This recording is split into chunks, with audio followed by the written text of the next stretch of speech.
Easy Death, a talk by Avatar Adidar Samraj. Reality, truth, or the very divine is not afraid of death. Therefore, if you commune with the divine person, if you are really intimate with the divine person in this present moment, then the body-mind's reactivity to death relaxes. Therefore, as my devotee, the more profoundly you enter into heart communion with me, the less you associate with the tendencies of the body-mind. Death can, thus and thereby, be easy.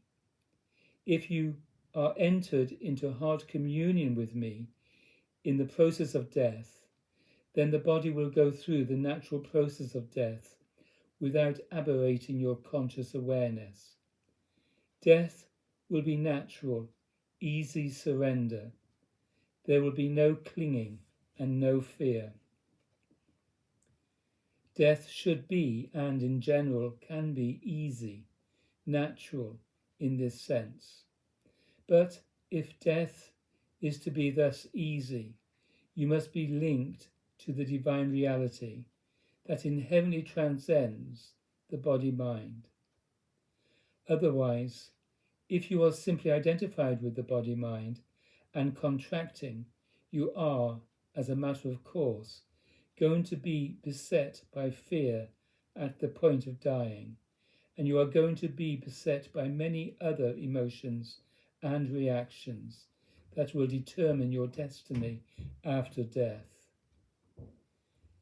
Real God, the only one who is, the one who is the divine self-condition and source condition of all in all, does not need a body-mind, is not afraid of releasing the body-mind, is not identified with a body-mind that is programmed to die and that is gradually self-destructing.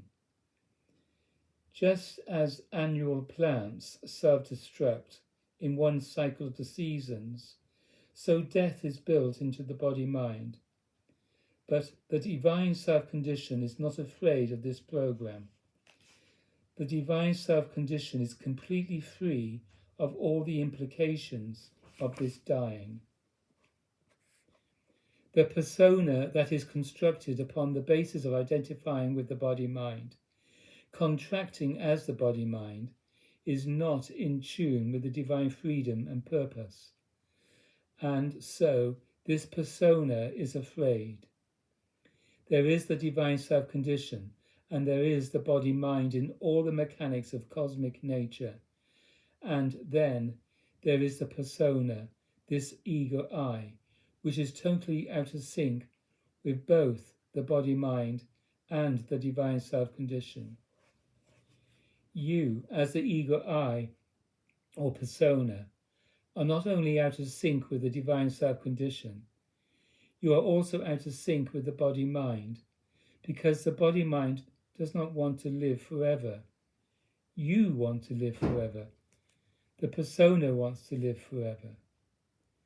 In the way of Adidam, which I have revealed and given, is not the way to get in sync with the body-mind.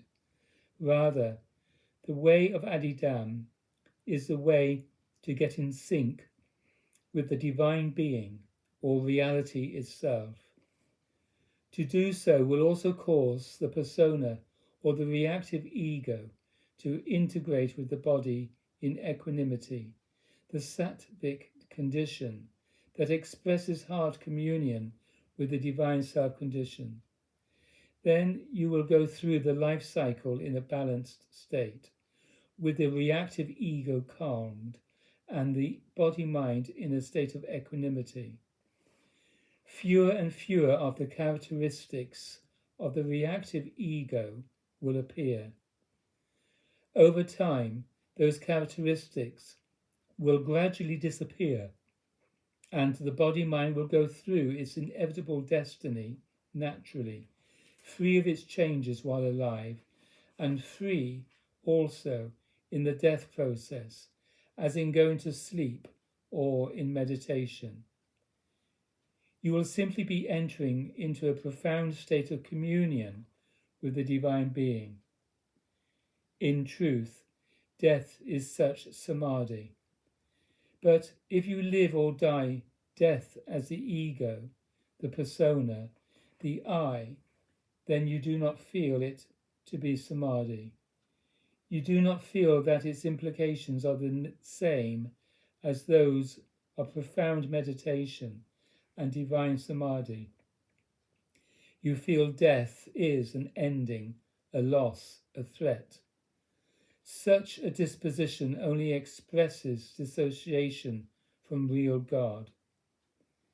Therefore, if you are my devotee, I call you to understand this persona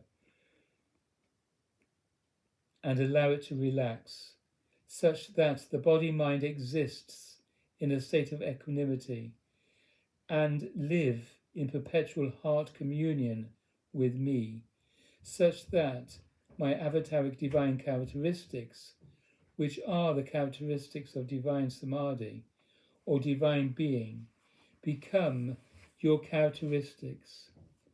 In that case, death is easy death. Death has its native form, which is simply a matter of the divine being relinquishing a particular mechanism and not losing anything in the process. Your consciousness must become one with reality itself. You must magnify your total psychophysical turning to me and enter into heart communion with me, rather than reinforce the persona or the egoic tendencies of attention. In this manner, you prepare yourself for death, but you also live aligned to me. You live in my avataric divine company, and if you have lived a lifetime in my company, then death will certainly become a profound event, not difficult in kind from profound meditative feeling contemplation of me. Da.